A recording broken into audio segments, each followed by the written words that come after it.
Christine from Big Life Thin Hair, and today I have the pleasure of talking to one of my dear clients, Sarah. So Sarah and I are here to talk about stress-induced hair loss. This is just one of the many types of hair loss that people experience out there. And I was doing Sarah's hair for, I'd say, about 2 years, where we were trying to correct a issue of hair loss for her. Her hair was falling out. It was falling out in clumps. It was dry, brittle, breaking off. And what I didn't know is that Sarah was going through some traumatic stress in her life.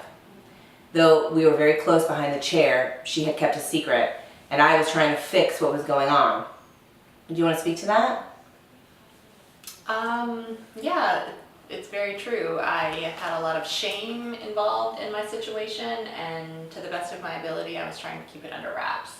But I was deeply conflicted and in dire need of better self-care. So in the salon, we were really scrambling, and we just did not have a lot of the knowledge as to what was going on. And really what was happening was completely stress related. So talk a little bit about your hair and how it felt and yeah, how it felt emotionally for you. At that time in my life, I was straightening my hair. Yep. We were highlighting, we were straightening. There was a lot of... You wanted to be really blonde. I wanted to be really blonde. I wanted to be really straight. I wanted to be really perfect in my eyes. I thought that was like what I needed. And I was coming to you for that. And it was so far from what I needed. And it just kept getting drier and drier, and as the stress levels at home kept creeping up, I would be in the shower and literally hair was coming out by the handfuls.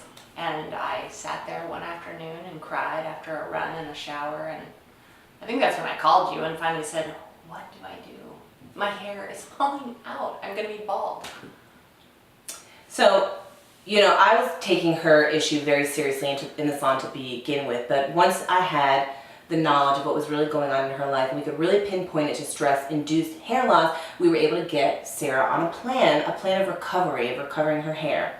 So the first thing that we did was get her on a product called Xenogen Evolve. And Xenogen is made for growth acceleration. It's made for dry, brittle hair. Anybody who's dealing with a serious situation of hair breakage, from chemical processing, from stress-induced hair loss, you name it. It is riddled with powerful polypeptides. It has proteins in it. It's very hydrating. So first she had to dig into that. So how long did you use that? Well, interestingly, you know, I think when I started using the product, I was so entrenched in my crisis, I didn't even listen to you when you told me how to use the product. So I am certain that I used the first entire bottle incorrectly because I blew through it. And it's not an inexpensive product, but it's definitely a quality product, and having the knowledge that I know now and having used that product for a full year and having a full head of hair again, I probably was using the product 2 months before I realized what I was doing, before I saw all the new baby hairs and saw all of the new growth. But there is absolutely something to using the product correctly. And we've talked about this in other videos, and you'll read the blogs. Constancy and patience is the most important approach to growing back hair or recovering hair, changing your hair molecularly, whatever. So patience. So it took a few months for you to start to notice some small changes? Yeah. And I would say pretty major after 2 to 3.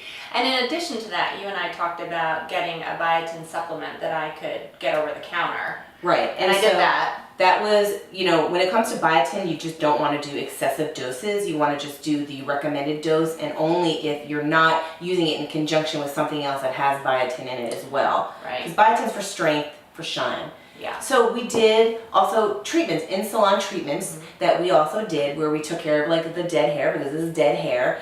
We stopped excessive lightening of the hair. We really went gentle, loving approach to the delicate fabric of her hair.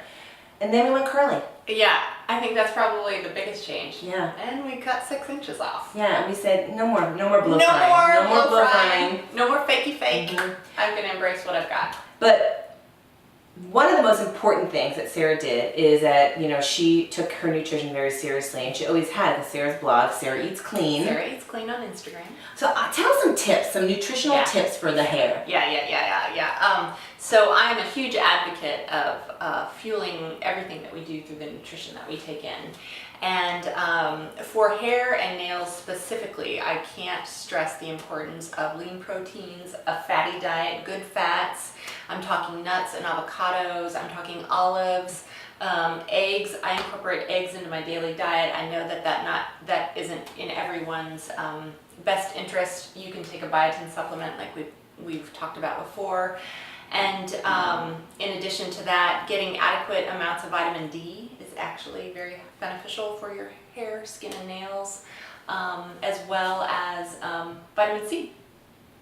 And so I just made a point to really focus on those sort of things as I was moving through my crisis. And here we are. Well, that's excellent. And as you can see today, Sarah's hair is really healthy. It's beautiful, but it took time. I mean, so Yeah. we're talking like a year and a half. I'm a year and a half. Yeah, and it took some time to get there. So as long as you have patience and constancy, and you have somebody that you can go to that you trust, that takes loving care of your hair, and that you take care of yourself, remember, use a good product, a product that will help change your hair. Do deep conditioning treatments. Just don't let them go in the graveyard of your under the sink. I mean, you gotta use the stuff that you invest in. 3, stop damaging coloring. 4, go natural as possible. Quit the blow drying, use the curly hair, and 5, most importantly, Diet and nutrition! thank you so much for tuning in. We'll see you soon.